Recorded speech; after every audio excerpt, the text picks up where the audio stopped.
Je m'appelle Anthony Cavana, je suis né au Canada d'origine haïtienne, je suis père de famille, euh, mari, humoriste, acteur, chanteur, animateur télé, euh, auteur,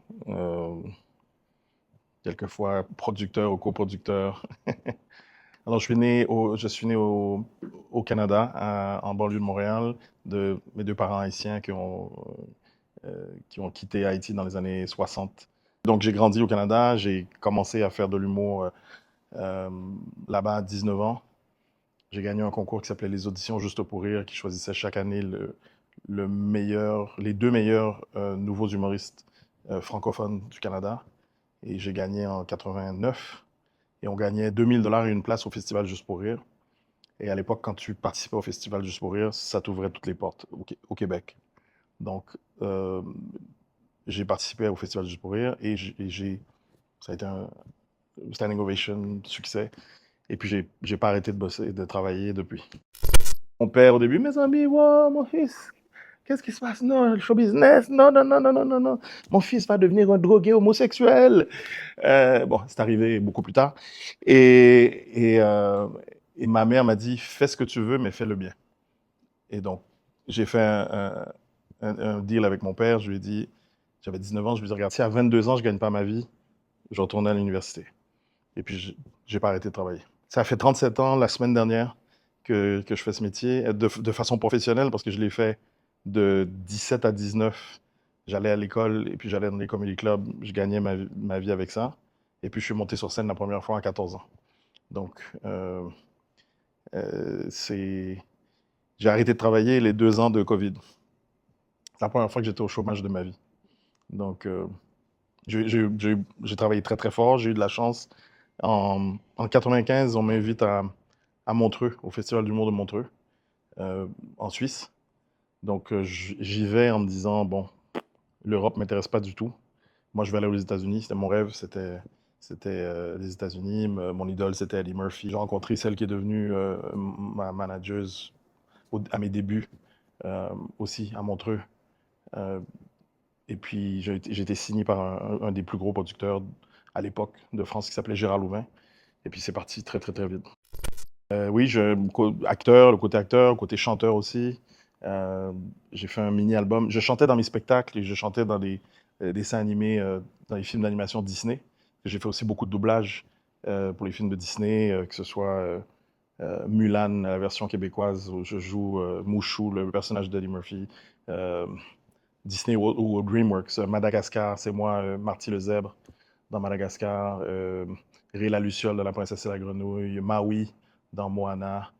Dans les versions québécoises et ben, bon, toute la francophonie française et québécoise. Qu'est-ce que j'ai fait d'autre? J'ai dit tac tac tac, Princesse et la Grenouille. Aladdin, le film Aladdin, c'est moi la voix du génie dans le film Aladdin. Will Smith en anglais et puis moi en français. Quoi d'autre que j'ai oublié? Happy Feet aussi. Happy Feet, c'est moi la voix de... J'ai deux voix, la voix de... comment il s'appelait? C'était un gourou qui s'appelait Lovelace, voilà. Lovelace et Memphis, le père de Happy Feet. Donc j'en ai fait beaucoup, puis j'en ai un autre aussi, mais bon, voilà. Donc je chantais dans les films de Disney, et puis je chantais sur scène, mais toujours les chansons des autres. Ça a pris 30 ans avant que je fasse mon album. Ça faisait 30 ans que je voulais faire ça. Quand j'ai commencé, je voulais être humoriste et je voulais être chanteur aussi. Tout de suite, pas longtemps après, c'est venu.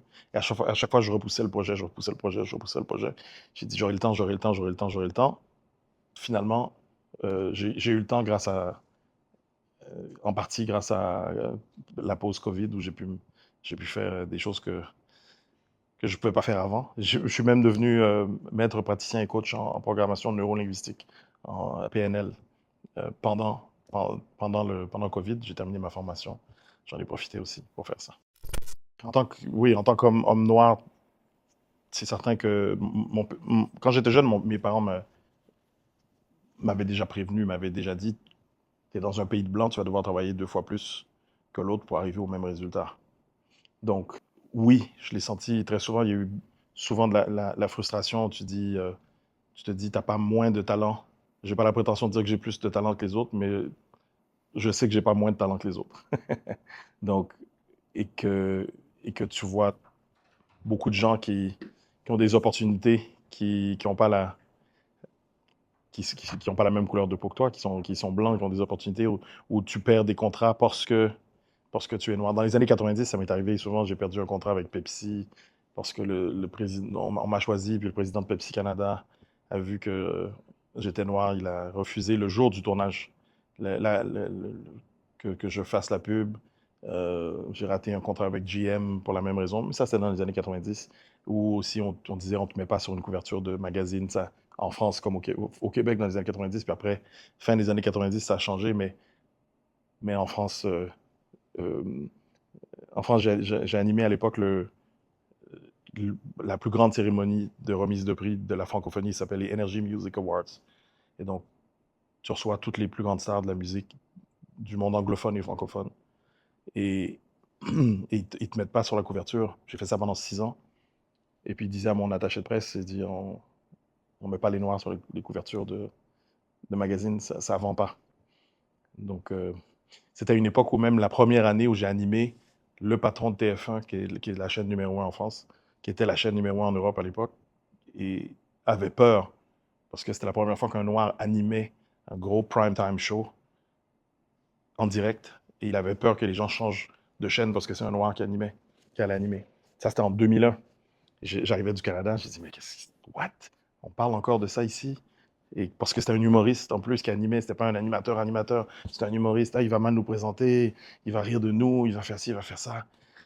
Et, et bien sûr, tout de suite après, c'était, mais vous êtes formidable, vous êtes génial, il est formidable. Mais bon, mais ça, c'est pas à cause de la. Parce que j'étais un humoriste, ça n'a rien à voir avec la couleur de peau, mais il y a toujours eu des trucs par rapport à ça. L'avantage de l'humour, c'est que t'es drôle ou t'es pas drôle. T'es drôle ou t'es pas drôle. Mais il y a quand même la barrière de. Il y avait quand même la. Quand j'ai décidé de faire le saut en Europe, je m'étais dit que ça allait durer 3 ans et je suis resté en Europe 20 ans, tu vois. J'ai vécu en Europe 20 ans, je disais que j'allais faire 3 ans puis après aller aux États-Unis. Au Québec, dans les années 90, à la fin des. Je me disais que j'avais atteint un plafond de verre, que on dirait que je ne pouvais pas aller plus haut. Comment, il y a un truc qui bloquait pour que j'aille plus haut. Est-ce que c'est la vie qui. C'est un cadeau, en fait. Je me dis toujours dans la vie, ce qui semble mauvais ne l'est pas forcément. Okay? Ce que tu penses que c'est mauvais, mais c'est quelque chose qui t'aide à aller plus loin. S'il n'y avait pas eu cette sensation de plafond de verre, est-ce que je serais allé en Europe? Je ne sais pas. Quand la vie t'offre une opportunité, il faut la saisir.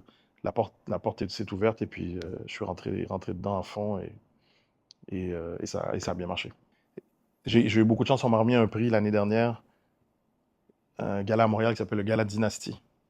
Et c'est un gala de l'excellence euh, noire au Canada.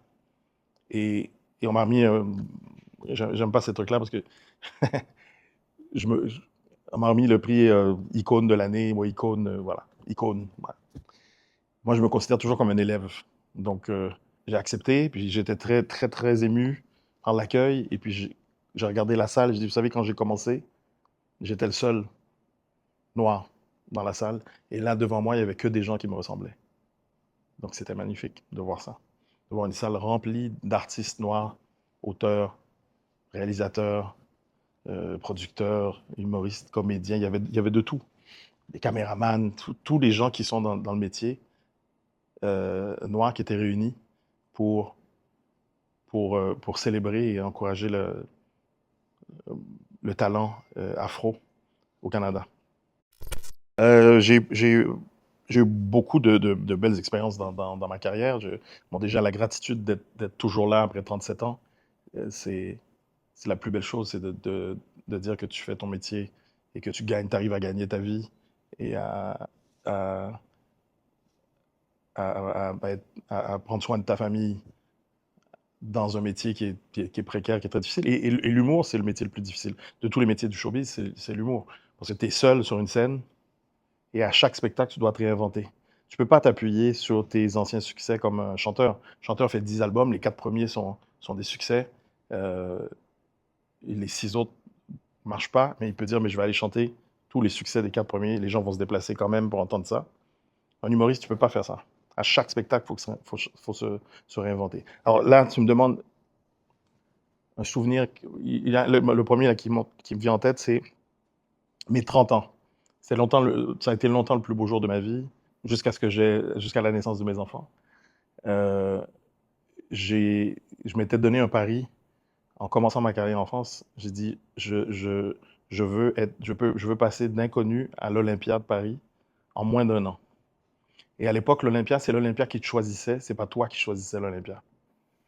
C'est le directeur artistique de l'Olympia qui faisait sa programmation. Tu pouvais être très connu, mais s'il t'aimait pas, tu passais pas à l'Olympia. Et donc, je l'ai croisé 3 ans avant. Ma manager me l'a présenté, je lui ai serré la main, je lui ai dit, monsieur, dans 3 ans, je vais jouer dans votre théâtre. Tous les artistes lui disent ça, tous les jeunes, ouais, c'est ça, ouais, ouais, gamin, ouais, ok. Très gentil.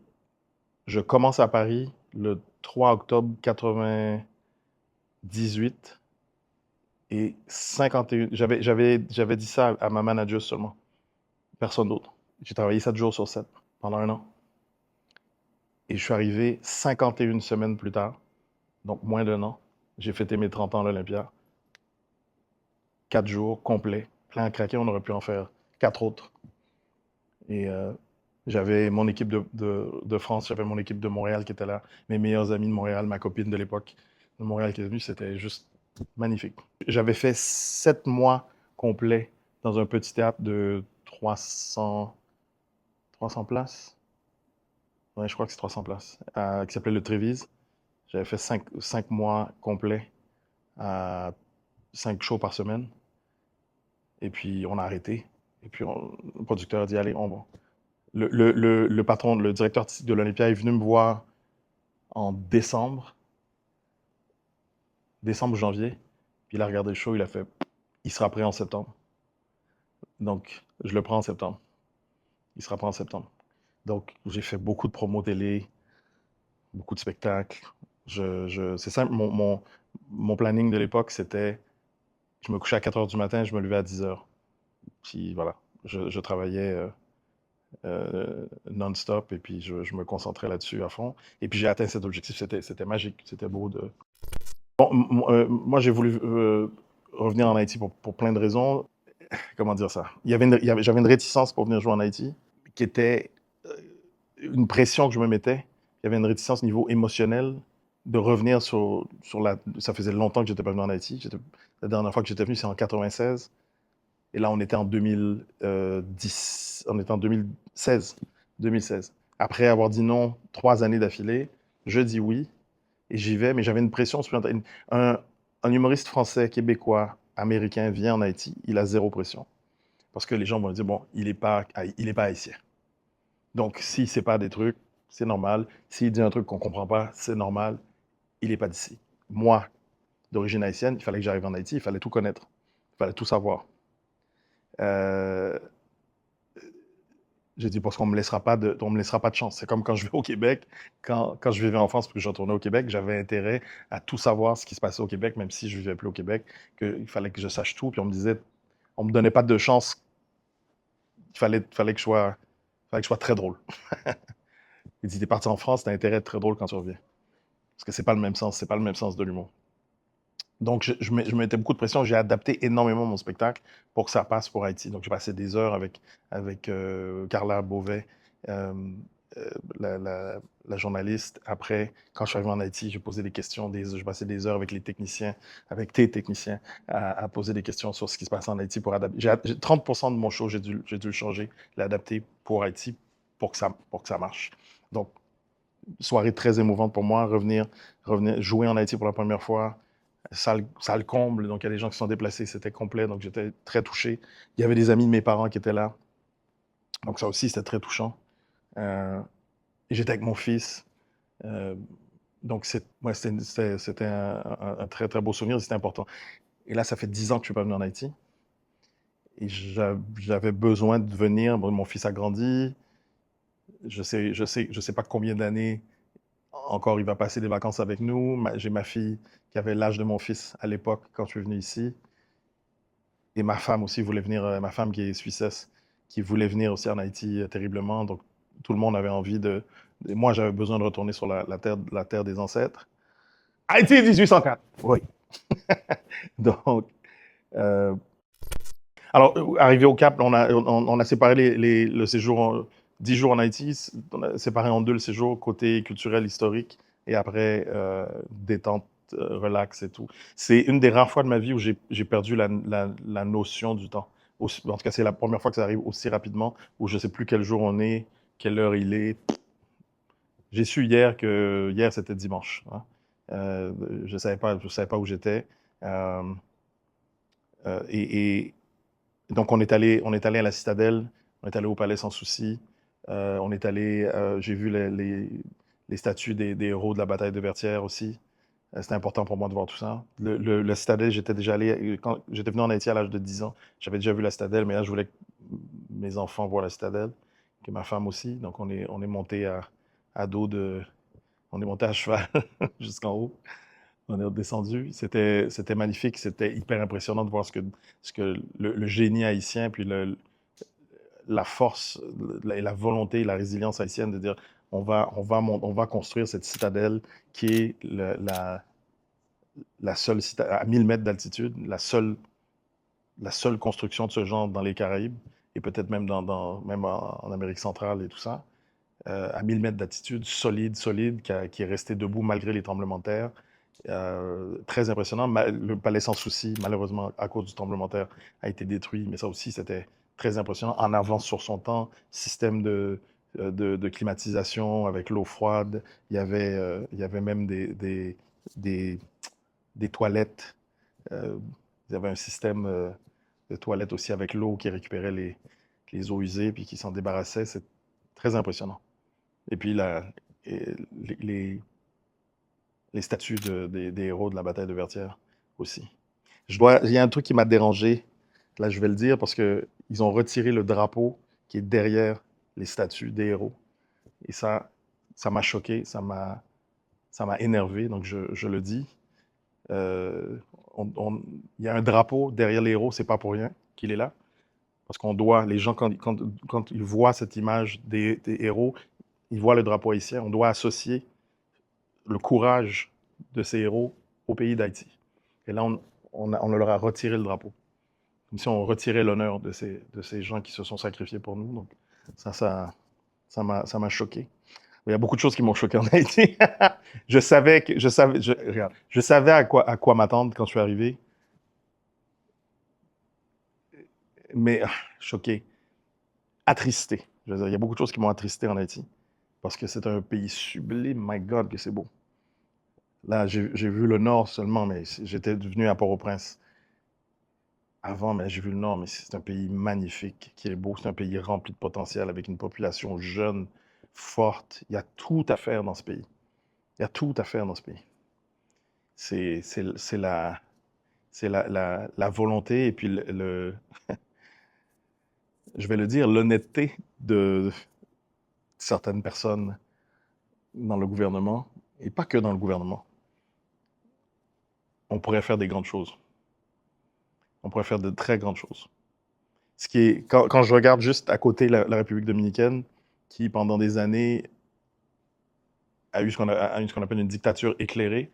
Je suis contre la dictature, bien entendu, mais une dictature éclairée où on dit, on fait, je suis un dictateur, mais je vais quand même donner à manger au peuple et je vais quand même faire avancer les choses pour le peuple, même si je reste dictateur. Je ne vais pas tout prendre pour moi et rien donner au peuple. Je vais quand même, allez, je vais construire un hôpital, je vais mettre des routes. Ils vont avoir juste assez à manger. Je suis contre ça, mais j'aurais préféré qu'Haïti ait ça que rien du tout. Que dès qu'il y a de l'argent qui rentre, ça va à tout, sauf dans les poches du peuple. Que tu circules là, au Cap-Haïtien, il y a tout, il y a la force, il y a l'envie, il y a l'intelligence, il y a le génie, il y a la volonté. Il y a pas de leader, il n'y a pas de vrai leader honnête qui dit OK, j'y vais. Puis j'ai eu la chance de croiser encore des hommes d'affaires haïtiens qui ont des idées en veux-tu, en voilà, ils ont des idées pour changer le pays. C'est un pays qui a un potentiel, mais je, savais, je ne savais pas à quel point il y avait du potentiel en Haïti. Tout est à faire. En sachant que au niveau ressources naturelles, c'est un des pays, on devrait être l'Arabie Saoudite. Haïti, ça devrait être l'Arabie Saoudite. On a du pétrole, on le sait depuis des années qu'il y a du pétrole. Je crois qu'on partage même la même source que le Venezuela. Il y a du pétrole au large d'Haïti, on a de l'or, on a de l'iridium. Il y a 2 endroits sur la planète qui ont de l'iridium, l'Afrique du Sud et Haïti. Et Haïti a le meilleur iridium entre les deux. Ils ne peuvent pas aller dans l'espace sans cet iridium-là. Ils ne peuvent pas revenir, en tout cas, sur Terre sans ça. Il y a d'autres richesses haïtiennes. J'ai appris qu'il y avait 157 ou 147 espèces de mangues en Haïti. C'est fou. Je pensais qu'il y avait 3 ou 4 espèces de mangues sur la planète. Il y en a 147 en Haïti. Il y a un potentiel au niveau du tourisme insensé. Il y a les montagnes. On m'a montré il y a des cours d'eau, il y a des lacs, il y a la mer, il y a tout. Il y a tout en Haïti. Et la force et l'intelligence haïtienne qui a quitté le pays pendant 60 ans, ces 60 dernières années, dont mes parents qui sont partis, qui n'avaient qu'une envie, c'est de revenir. Toute la diaspora qui a envie qui a envie de venir aider Haïti, qui a envie de contribuer. Mes parents, c'était leur but. Ils sont plus là maintenant, mais quand Jean-Claude est parti, il se disait, ben, on va prendre une pré-retraite, puis on va venir aider Haïti. Ils n'ont pas pu faire ça. Donc tout ça, ça me désole. Ça me désole qu'un peuple qui s'est levé, qui a battu les Français, qui a battu les Espagnols, qui a battu les Anglais, qui est resté debout malgré un embargo, malgré que la planète entière n'a pas voulu accepter que ce pays existe. Première République noire. On nous fait payer cette arrogance-là depuis des années. Quand j'entends des gens qui crachent sur Haïti sans connaître le fond de l'histoire, sans connaître le fait qu'on a dû payer une dette pendant 147 ans, le fait qu'on a été envahi par les Américains, ils sont arrivés, ils ont passé 29 ans ici. Premier truc qu'ils ont fait, ils ont vidé l'or de la Banque d'Haïti pour créer Citibank à Wall Street. On ne peut pas raser un œuf, hein. Quand il n'y a plus rien. Donc, on crée quoi? On crée un système de vol. Le, le gouvernement est obligé de voler le peuple pour vivre. Le peuple est affamé. Il y avait une petite classe moyenne qui a disparu maintenant.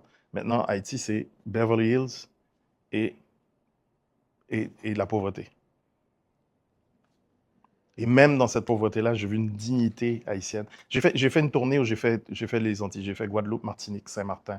J'avais fait la Guyane avant. Et Haïti. Et quand je suis arrivé en Haïti, je me suis pris une bonne claque, mais une belle gifle. Mais j'étais fier parce que je voyais des Haïtiens dans la rue, je discutais avec eux, ils n'avaient rien, mais ils avaient tout. Ils n'avaient rien, ils avaient le cœur sur la main, ils m'auraient donné leur chemise. Ils avaient le sourire, ils avaient la foi. Ils avaient la résilience que j'ai vu nulle part ailleurs sur la planète. Je n'ai pas vu ce que j'ai vu en Haïti. Donc, très fier d'être haïtien, très fier des Haïtiens. Et je le dis tout le temps d'ailleurs, je dis toujours que je suis haïtien partout. Même quand c'était pas la mode de dire que tu es un haïtien.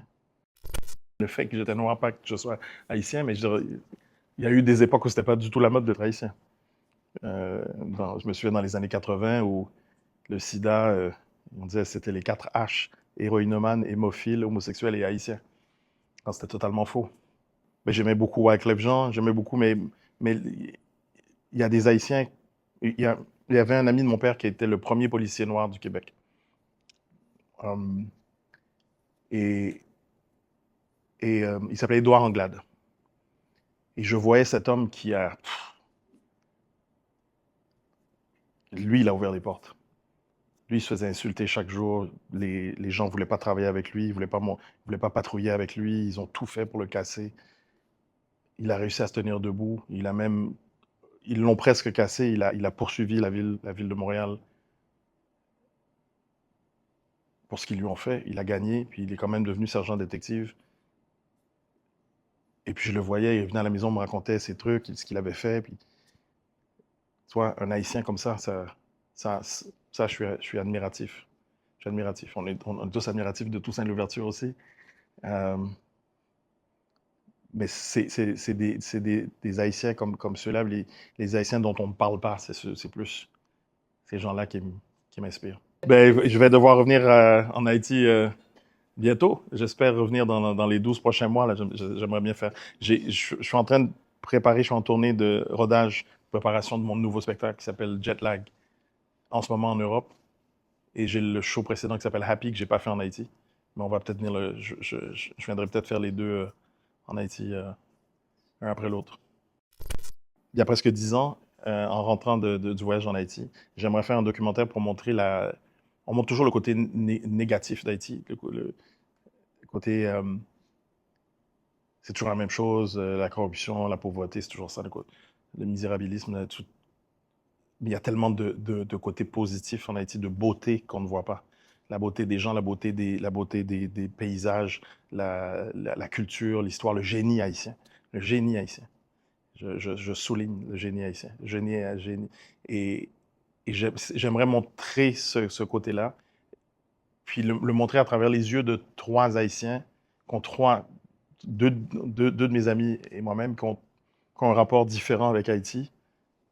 J'ai un de mes meilleurs amis, il est né en Haïti, il était dans un orphelinat à Port-au-Prince, en Cité Soleil peut-être même. Il a été adopté par des Québécois, blancs. L'autre, son père était un officier dans l'armée haïtienne qui a été tué par Duvalier dans les années 60. Sa mère a fui. Il était dans le ventre de sa mère. Il est arrivé à New York. Après, ils ont déménagé à Montréal. Donc, lui, il n'est jamais venu en Haïti. L'autre non plus n'est jamais venu en Haïti. Il y en a un qui est complètement coupé de son histoire haïtienne. C'est le seul des trois qui est né ici, mais qui n'a aucun lien avec Haïti. C'est moi qui lui fais manger de la nourriture haïtienne pour la première fois de sa vie. Et l'autre qui a eu un lien, son père est assassiné, qui a été conçu ici, mais il n'est jamais revenu en Haïti. Moi, je suis né au Canada, le seul des trois né au Canada. Et j'ai eu la chance de venir en Haïti 5 fois. Donc, 5 expériences complètement différentes. Ben, il faut trouver les fonds, il faut trouver une chaîne qui est intéressée. Et il faut trouver du temps pour le tourner, mais je compte vraiment le faire. En tout cas, eux, ils sont partants. Les deux autres, je devais le faire avec une boîte de prod il y a 2 ans, mais la boîte de prod a fait faillite. Donc, on va trouver quelqu'un d'autre. Je suis un fantôme du 18e siècle, madame. Voilà qui je suis spirituellement. Je n'ai pas d'obédience, si on veut, dans les gens. Euh, je suis spirituel. Je crois je crois en quelque chose de plus grand que moi, mais j'ai été baptisé, tout ça, mais je suis pas catholique. Euh, voilà, ni musulman. Peut-être un pied dans le bouddhisme, un pied vers le bouddhisme, mais je dirais plus peut-être euh, agnostique dans ces eaux-là. Oui, je veux parler de ça, pas trop, mais voilà, ça m'arrive disons seulement que je suis très sensible. Voilà, j'ai très sensible, donc des fois, ça m'arrive de ressentir des choses, de voir des choses, d'entendre des choses euh, par moment dans ma vie, surtout quand je suis en vacances comme ça, détendu. Si je suis près de l'eau, s'il y a une source d'eau en dessous où on est, je vais, je peux, euh, je peux voir des choses, entendre des choses. Et ça m'est arrivé en Haïti d'ailleurs de, de faire ça, mais c'est pas constant, c'est pas constant. Euh, Dernier mot, ben, je suis très, très, très heureux d'être là. Très heureux d'être en Haïti. Très heureux. J'ai fait des rencontres magnifiques. Des gens que je ne nommerai pas, mais qui sont dans cette salle, mais qu'il ne faut pas nommer. Qu'il ne faut pas nommer. Ce sont des gens comme ça. Des... Et Hugueline aussi, qui a été formidable, qui m'a ouvert les portes. Merci à toi. Merci pour tout le bien que ça a fait à mes enfants et à ma femme, qui est ultra fan d'Haïti. Maintenant, ma femme, elle est, elle est très, très, très fan d'Haïti maintenant. C'est tant mieux. Ça faisait des années qu'elle voulait venir, là. Ah, c'est bon, je vais prendre des frontières. Il faut revenir, on en revient en Haïti. On revient en Haïti, il faut vivre ici. Et voilà, dernier mot, c'est ça, que je suis heureux, je suis reposé, j'ai hâte de revenir. Je ne savais pas si 10 jours, ça allait être trop, et puis finalement, 10 jours, c'était pas assez. Donc, mieux vaut partir avec un manque que de partir avec un trop plein. Donc, ce n'est que partie remise, je vais revenir en Haïti. Non, parce que le message que je vais donner, on me laissera plus rentrer dans le pays après. Non, je sais, ah, comment je pourrais dire? Souvenez-vous de vos ancêtres. Souvenez-vous de ce qu'ils ont fait. Utilisez-les comme modèle. Voilà ce que j'ai à dire. Les gens vont comprendre. Souvenez-vous.